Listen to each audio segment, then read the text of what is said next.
Good morning. Today we're going to be discussing ways to cope with a narcissist. Many people say the only way to cope with a narcissist is by going no contact. While this is often the case, it also isn't always feasible. I've spoken with many people who either want to go no contact, who don't feel strong enough to take that step, and others who want to but are absolutely unable to do so for various reasons. This video is for you. I also want you to know that there's no shame in being unable to go no contact. Whether it's because you don't feel strong enough or whatever reason, it's okay. Don't let anybody else make you feel weak or foolish or whatever. You aren't. Every situation is unique. That being said, for however long you continue the relationship with the narcissist in your life, you're going to need to find some ways to help make your life easier. There are some things that can be done. You also need to know that there isn't any way I know of to make a relationship with a narcissist good, only a little better. One person alone cannot fix a bad relationship. So, on to what you can do. As always, I believe prayer is the absolute best place to start. Ask God to show you what you need to do and how you need to do it. Ask Him for peace, strength, courage, and wisdom, anything else you can think of when dealing with the narcissist.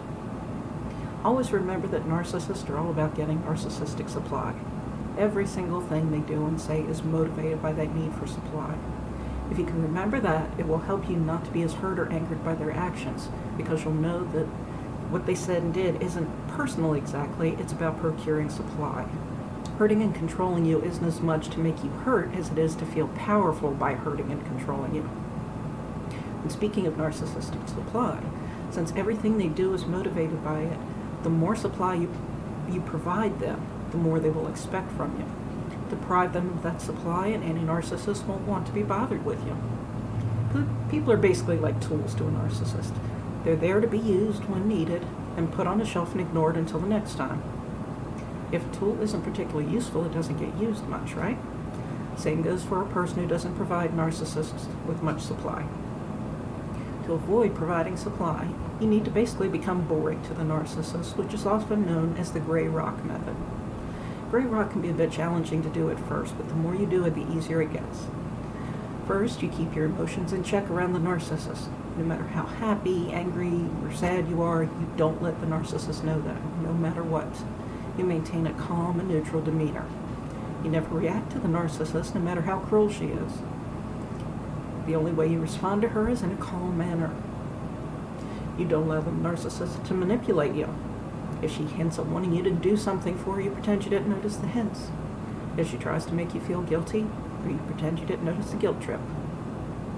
If you can think like the narcissist thinks, this can be useful. You'll know what to expect, what she thinks she can do to make you say or feel whatever, and how she'll accomplish it.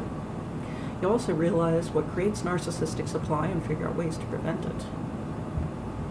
You need to have firm boundaries in place when dealing with narcissists and have creative ways to enforce them. If you enforce them in normal ways, the narcissist will either ignore them or do what she does even more just to hurt you. Always remember, you can't tell a narcissist, when you do that, it hurts me. Please don't do that anymore. For those reasons. You'll need to get creative. I have asked God for creativity when dealing with my parents, and He gave me some really good and effective ideas. One time, my mother told me I was taking her to and from a doctor's appointment. She was getting a minor procedure done on her spine and couldn't drive for 24 hours after it, so she wanted me to drive her home. I had things to do and I was angry. I asked God to help me so this doesn't happen again. So after her procedure, she was exaggerating, and apparently I was the only one that noticed. The staff, wow, the looks I gave her. They realized she was making a bigger deal out of it than it needed to be as well. As we got into the car to leave, she told me to take it especially easy on the way home, and an idea struck me. I drove her car like we were on the NASCAR circuit on the way home. I sped, I aimed for bumps and potholes. My mother didn't say a thing, but I kept catching her looking at the speedometer, guessing she wasn't happy with my driving because she hasn't gone back to that doctor since that time. Have realistic expectations of the narcissist to help you avoid constant disappointment. They're going to act this way no matter what because they want to. They don't care to change because it gets them what they want. Don't expect this time to be better or today is the day that she'll see the error of her ways and apologize for the years of pain she's caused. It can happen, but it's incredibly rare any narcissist's behavior will improve. Also, never forget, you can't change another person, so accept the narcissist as she is. I don't mean accept the abuse. I mean accept her as in realizing she's content with the way she is. Behaving the way they do gets narcissists what they want. They don't see a reason to change. It works for them, and that's all that matters to them. Nothing you say or do will change that. If you can accept the narcissist and her unwillingness to change, you won't frustrate yourself by trying to change her. All you can do is pray for her and set the stage to encourage healthier behavior, like by setting healthier boundaries. The rest is up to her. Continue to work on your healing. The healthier you become, the better off you will be. You'll be stronger, more able to withstand whatever the narcissist throws at you. As a bonus, the healthier you become, the less the narcissist will want to do with you. You won't be as easy to manipulate or hurt, which takes away the narcissistic supply. Low contact is also a great option. It's limiting the contact with your narcissist, just like it sounds. Less contact with a narcissist may happen naturally as you get healthier anyway, but deciding to go low contact is a bit different. Low contact is on your terms, not hers. You know you don't need to answer the phone every time the narcissist calls or run to her side every time she tells you to.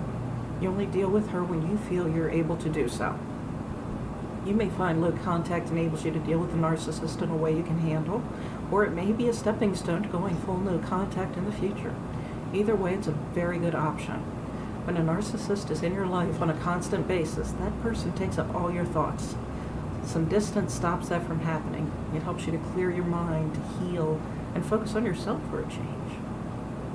I hope this has helped you learn ways to deal with a narcissist in your life. I'm wishing you the best in your situation. Until next time, goodbye.